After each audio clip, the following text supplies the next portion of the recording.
training day for the new due diligence process that we are rolling out to our customers. So for the purposes of today's desired outcomes and objectives, the objectives are that you as a Sage business partner, you should be able to now send an online form to our customer, as opposed to the old process where we required of you to send an SCO form to our customers. So now we have revised that process and we have automated that process. It's now going to be at a click of a button. I am going to demonstrate to you how the process unfolds. Joined today, I have Nance and Nadia, who are joining us for this webinar. Hope you enjoy it and I hope you love it. You will be using this process going forward. So what you see on the screen currently, it is the BP portal. You are familiar with this portal, nothing new for you.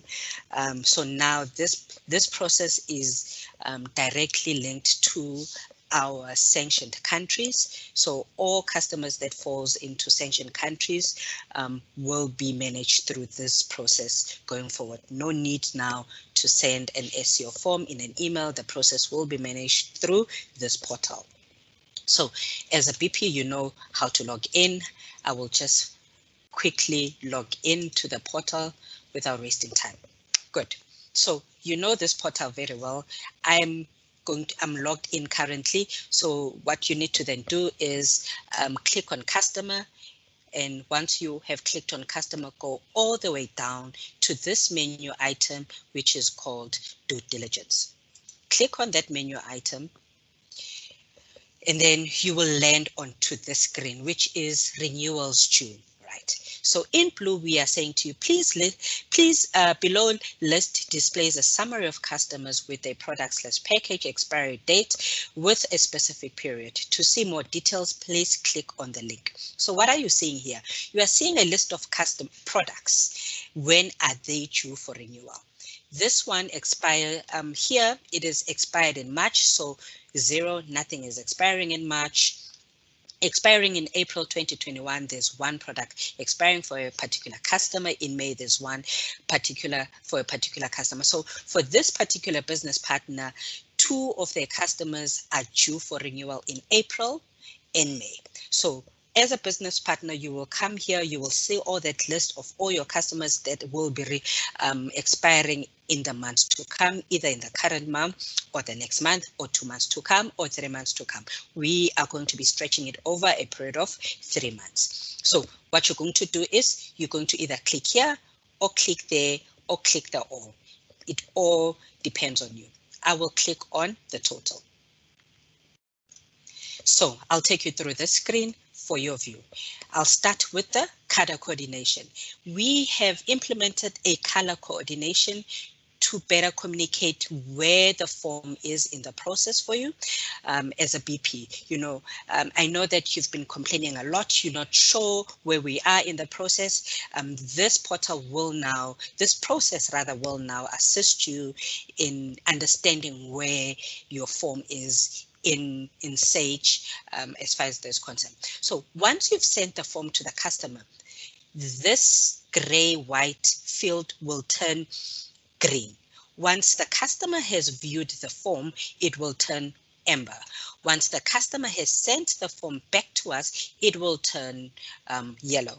Once Sage has reviewed the form and is not satisfied with the information supplied, they will reject it. It will turn red in the form with some specific information that will appear as these color codings are implemented. You shall see it as we are proceeding with the demonstration.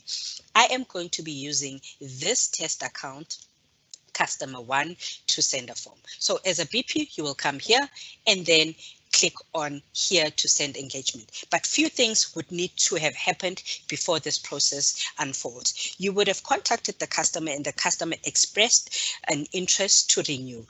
A PO would have been raised and you would have a PO number and the copy of the PO. Very, very, very important. Let's proceed. I will click send.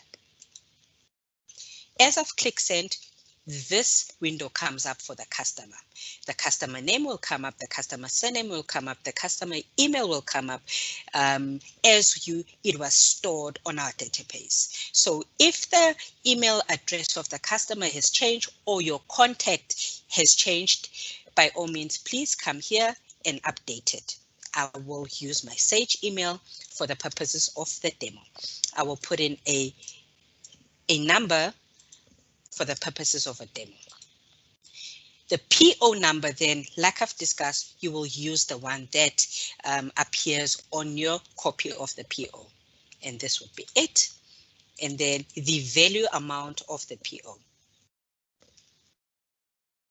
I'll use 19,065 cents. You will attach the copy of the PO and then send. When you click send here, the form will be sent to this email address. So there are a few guidelines that we need to adhere to. It's the protection of personal information. This form will directly go to a Sage colleague who will review, for the purposes of protecting data, this form will go directly to your customer. Only your customer will have access to this form. And the attachment, the PO number and PO amount will go directly to Sage. The attachment of the PO will go directly to Sage. However, the form itself will go to the customer for the customer to populate. Yep. So that is where we are. So as a BP, you will then click send engagement letter. Click send. The feedback that you will receive is engagement email was sent to customer with this email address. So it means now the engagement letter has been sent to the customer. What the customer will not receive is the PO number and the PO amount and the attached purchase order copy. That information is for Sage only. It will be received by us. If you have previously communicated this information to the customer as the BP, all good, it is well. But the customer will only receive a link, an email with a link to the actual form that we have transformed. Previously, it was an attachment in an email SEO form. Now it is an online form. I will stop the demo here.